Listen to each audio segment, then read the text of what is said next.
Hi, everyone. Today I was thinking about something else that happens a lot in my life, and I'm sure that it happens a lot in a lot of people's lives, which is this idea of being triggered.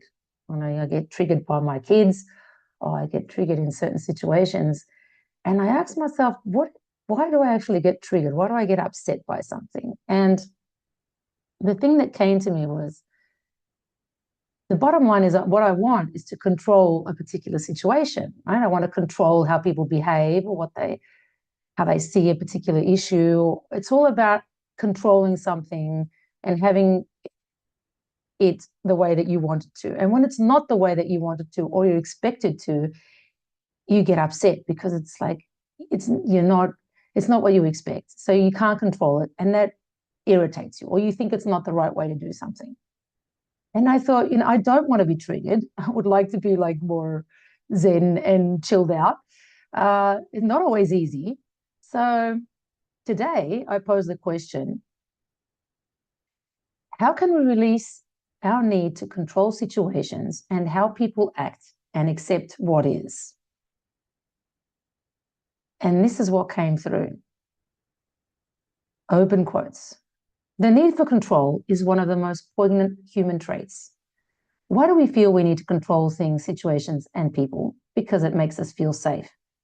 It makes us feel that we know what to expect and can therefore respond accordingly, because having been confronted with these situations before we know that, we will confidently be able to deal with them should they arise. However, if people don't behave as we think they should, or situations arise which we don't expect, it throws us off because we rely on our limited minds. We do not feel confident that we will be able to deal with these situations if we have not registered how to do so in the past. That is, we base our response on our learned abilities and capabilities from the past stored in the brain. However, we are slowly beginning to learn that we have a lot more available to us than just memories and learned behavior and responses stored in our brain, which is by definition limited. By being fully present in a situation, we know that we can tap into infinite intelligence that can always offer us guidance as to how to approach a given situation or person if we ask and tune into this guidance. An approach that is aligned with our true inner being and does not rely on anything stored in our brain. This is not to say that memories and learned behavior stored in the brain are useless. Sometimes they can be helpful in the interest of dealing with a situation quickly. But when we are confronted with situations or people who are not something we would expect, then we would do well to go within and search our divine intelligence for an approach that emanates from love, compassion, and a true understanding for the paths of others involved. Therefore, the mind is not an issue. It can become an issue when we believe it is the only resource we have and we use it to the exclusion of all else. So there you go. I guess what I get from this is that it's a little bit about being present, isn't it? It's not about, this is not what I expect. This is not what you should be doing.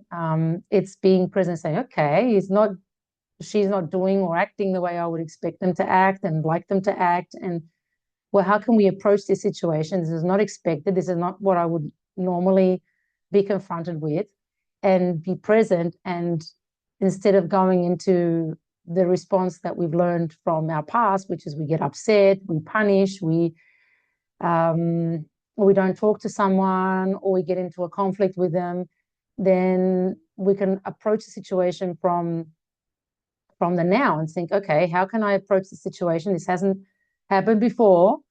This is new to me. I don't want to rely on how I would have responded to this in the past. How can I do it differently? How can I do it from that place of love and compassion and understanding, and not get upset and ruffled because I don't have the response available to me from my mind, and my mind doesn't know how to handle this based on its past experience. And I think that it's an invitation, as always, to step into the now. And I have found that this is easier said than done. This is really often in our day-to-day lives, we just jump to responding to things based on how we have in the past, because we just don't take that time to be present to really, really stay present in the situation and be confident that we will be able to provide an answer and approach that is more loving to ourselves as well as others, because it's not I know that I'm not being loving to myself by getting angry, upset, and flustered. In addition, that I'm not being loving to those around me, but you know, it's not being loving to yourself. And I think that there is a lot to be said of stepping into that power again of the now, and not being afraid to ask for help and going within and saying, okay, how can I deal with this situation? I've never been confronted with it. You know, I need some help here. And that takes a bit of courage and